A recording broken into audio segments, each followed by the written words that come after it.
নাম কি? নাম নাম জিজ্ঞাসা করছি। ঋতিকা।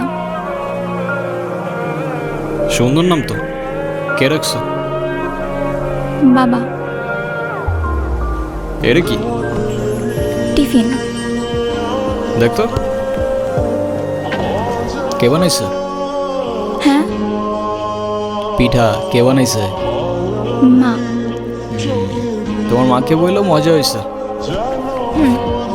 ঠিক আছে, সাবধানে যাও।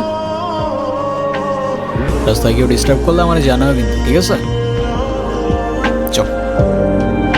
এই প্রতিদিন তো পিঠা খাইতে ভালো লাগে না, তোর ভালো লাগে না? ভাই তোমার মাকে বলবা আলুর পরোটা বানাই দিতে, ঠিক আছে?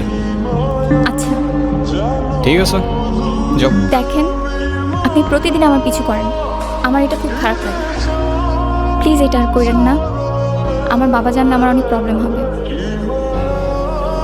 প্যারা নিও না, পিছু করবো না আর। আপনি মানুষটা কিন্তু খারাপ না। আচ্ছা, তো হঠাৎ এটা কেন মনে হলো তোমার?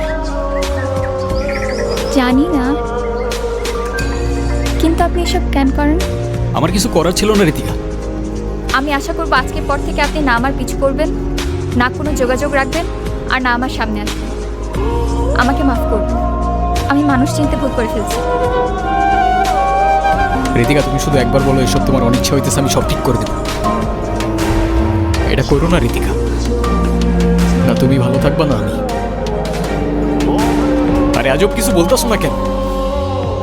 আর সব কিছু মিথ্যা হইতে পারে, কিন্তু মায়া মিথ্যা হয় না। আর এই মায়াগুলো মিথ্যা ছিল না ঋতিকা। আমি খুব ভালো করেই জানতাম তুমি আসবা,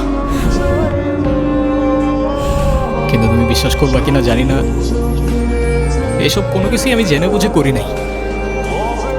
আমি আমি এসব কথা বলতে আসি নাই। শেষবার মতো তোমাকে একবার দেখার ইচ্ছা হয়েছে, তাই আমি আসছি। আমাকে একটা কথা দিবা? শেষবারের মতো মানে?